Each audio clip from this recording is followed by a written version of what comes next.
Okay, my name is Geraldine Barry and I'm a community team manager for the community palliative care nurses at St Joseph's Hospice. I work here, we cover 3 boroughs within the hospice, so we cover Newham, we cover City and Hackney and we cover Tower Hamlets. And the work we do is we care for people in their own homes, so we work with the integrated care team within the community to provide palliative care to patients at home, and that includes ensuring that they have a choice of where they wish to be cared for when they're very ill and when they're dying. My name is Nigel Dodds. I'm nurse consultant for the community palliative care team at St Joseph's Hospice. And my role really is about providing clinical leadership to the community palliative care team nurses who cover the London boroughs of Hackney, City and Hackney, Tower Hamlets and Newham. And those boroughs are very diverse, very interesting inner city boroughs to work in. And my team and I, we see people in their own homes. We work very closely with district nurses and GPs and social workers out in the community to help people to stay at home for as long as possible. And we're predominantly looking after people in the last years of life. Some people who come to us are some people that we see rather, have very short lifespans, very short amounts of time left to live. Other people have longer periods of time. So we look after people with a range of illnesses and diseases. Some people have cancer, other people have long-term neurological conditions. I've worked in the hospice kind of environment for about 10 years, but the last job I had was actually a matron in an acute hospital. And I was working there for about 2 years, and I think the thing that brought me back to another hospice, because this is a different hospice than I worked for before, was the kind of care that people were receiving around the end of life and how difficult it is to provide that level of care in the acute setting. And so a driver for me was to come back to the community where many people choose as their preferred place of death and care to be at home. And it's a great privilege to be able to go into somebody's home and help them to achieve that with all the other services that are available.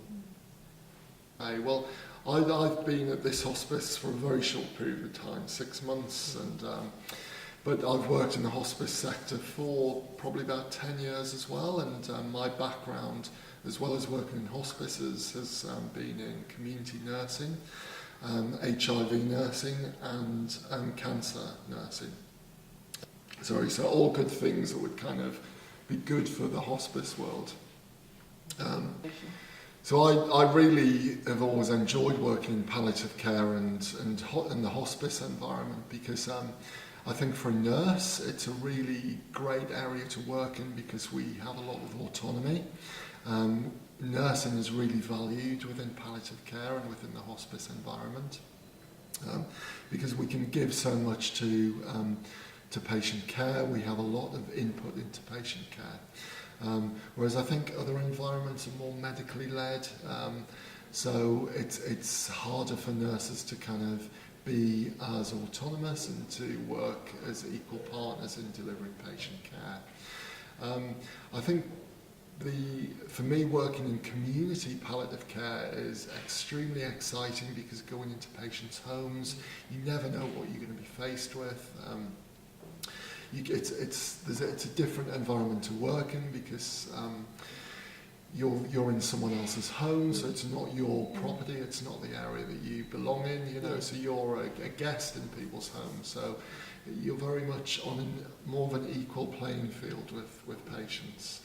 When patients are in a hospital bed, there's a different power dynamic and it changes the relationship, so I think going into people's homes is far more interesting. Because they're actually in control of everything, so we're there, we work with them, very much with them, to help them to be as comfortable as possible. And I think one of the other interviewers said to live as long as possible and to live as full a life as they possibly can. And in their own home, people find that much more of an ideal place to be. The role it's quite a complex role. It's quite a complex role because we are advisors, so we do advise on specialist aspects of palliative care. We advise general practitioners, district nurses, other healthcare support workers who work with patients in the community, because it isn't just any one person that can look after somebody who's dying, it's a whole group of people responsible. So we do facilitate that. We do help to coordinate it. We also, I think, provide a lot of emotional support, I think, for patients. So whereas we've got the clinical side to our work, providing emotional support to patients and their families and friends and loved ones is a huge aspect of our work. And it's one that patients, I think, often value, that they're seeing the same group of people looking after them and not seeing new faces every day. So the relationship is very different. I think, as Nigel has said, because you're in a person's home, the relationship is very different than in an acute hospital. But you know, we would like to believe that we're clinical experts. Yes, and yeah. we have a huge role in monitoring patients' physical symptoms. Yeah. So patients who have, let's say, pain or nausea and vomiting or breathlessness, we are key in assessing those, managing them and improving those symptoms to ultimately improve quality of life. And so district nurses, GPs would very much look to us to help manage those symptoms and support with those things. So as well as on a day-to-day basis, we manage those problems with patients and their carers. We have a role in educating our colleagues in primary and community care about how to do those aspects of care every day. Because we aren't there 24/7, 7 days a week, unfortunately, and we're not resourced to do that at the moment. As well as that kind of aspect of clinical care, if we're in a patient's house and somebody needs some clinical care, some hands-on care, we'll do that as well. So we like to believe that we work in partnership with district nurses in that way. Absolutely. So let's say if someone needs a syringe driver changing, a syringe pump that's delivering analgesia, we will change that if we're in the house at that point in time. So that prevents district nurses having to do an extra visit that day, let's say. I'm a nurse consultant for the community palliative care team, and that role it differs to Geraldine's role as the team leader, because I have more of a role in developing the team, developing strategy for the team, ensuring that clinical governance issues are adhered to, providing education for the team and providing an education strategy for the team.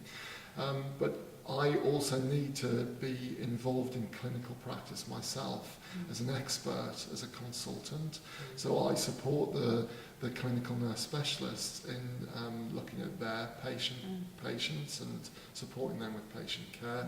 But I also am involved in my own, I'm involved in patient care as well. I have a day a week. I work on a continuing care unit for elderly patients, kind of providing consultancy, supporting the nurses on that unit to provide better care for patients at the end of life. Yeah, so we've got a group of a team of clinical nurse specialists, and there are senior nurses within the team, and we've also got nurse practitioners within our team who work with the team to provide the service. So all the nurses within the team would have specialist education and skills around, as Nigel has said, symptom control, palliative care, providing emotional support, assessing patients and delivering care. And we have caseloads of patients in each borough. So the way we divide the whole of the community team is there's 3 boroughs that we cover that I mentioned earlier. So there's a team in each borough, and the team of nurses would manage a caseload of approximately, it's between 100 and 130 patients, so it's quite a large number of patients, but they would have varying dependencies, and that's something that we very much work around, is somebody's dependency. And clearly somebody who's in the last few weeks perhaps of their life would have much more intervention than somebody who's more well and doesn't need as much input. So supporting the nurses is a huge part of my role, really, and that's providing advice and support, but also each nurse can have access to clinical supervision. We have clinical supervision within the organisation here, but also they're very supportive to each other, and I think that's why a lot of people work in a hospice, is because the staff are very supportive to each other, because they understand the kind of issues that we're dealing with every day that are highly emotive and and can be very challenging. I think working in the boroughs we work in, there's a lot of patients who live alone. There's a lot of patients who are living in very difficult and challenging circumstances. And I think that's something that keeps people working here, because your level of job satisfaction is quite great when you know that you can change somebody's life and help them to be where they want to be and to do the things they want to do. So yes, it is very stressful work, Yes. or it can be very stressful Yeah. work, but we're very well resourced in comparison to, let's say, our colleagues in the Yes. NHS. And that extra resource enables us to support one another. It enables us to be well trained and educated. So as Geraldine has already discussed, that all our nurses have undertaken specialist courses to develop skills and knowledge around providing care to our patients. But there's a good camaraderie as well within the teams. And you really need that, given the nature of the work. And for our more junior nurses, our nurse practitioners, they're supported by a Band 7 CNS who acts as a mentor throughout their development. And we have a formal supervision program here, which is led by our psychological therapies team, which is, again, very well resourced, and everyone has access to that. It's not mandatory. It's very much open to people if they want, and it's encouraged. The Schwartz round, which happens here, which is quite it's a really interesting and novel way of providing staff support. Once a month, everybody from the hospice comes together to discuss a theme or an issue that's relevant to everybody in the organisation.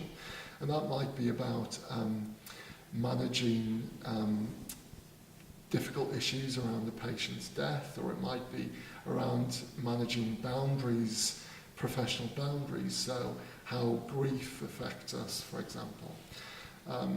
And these meetings, as I say, happen once a month. There's a lunch provided to get everybody together, to kind of socialise and mix together. And then people from around the organisation, from the very top, the chief executive, through to the domestics and porters, all come together to talk about these issues. There's a really helpful way to recognise the stress and the stressful aspects of the role that we all are involved in. And what comes out of these meetings? Is it action, or is it? It can be action. More thoughts? It can be action, or it can be more thoughts, or simply recognising, voicing the support that we all need and the stress that we all experience. Yeah, I think I stay in hospice care because I think it's because we have the opportunity and we can do things right. And I think sometimes that's a huge driver for me, is that we can do things right and as they should be done. It doesn't always work out like that. It never does in any healthcare setting. But I think because of the reasons we've just spoke about, the extra staffing, people who are very understanding, working in an environment that has this support, it just means that you can become more productive, and I think that gives you a great sense of job satisfaction. And although we are reliant on funding from the NHS, we are an independent organisation, so we have a lot of freedom to deliver care in the way that we feel is right. Obviously, we always base our care on the kind of evidence, the best available evidence, but we can get things going much quicker, perhaps, than the NHS because we are less bureaucratic. And that's hugely a huge attraction. It really encourages me to stay in this environment.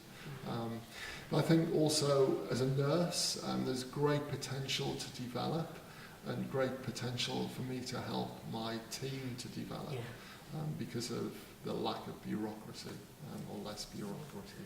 I think the thing is the flexibility, because when you're working with individuals in their own home, they're so different. There's such a huge amount of difference that actually one kind of approach certainly doesn't fit all, and we have the flexibility to be very individualised with the kind of care that we're giving people, which I think is having time to do that, which is the important thing. I think also hospices, the palliative care movement and the hospice world was the birthplace of multidisciplinary team working. And here at St Joseph's Hospice, like most hospices I'd imagine, the multi-professional team, the multidisciplinary team is a big part of our world here. And no one professional group is more important than another.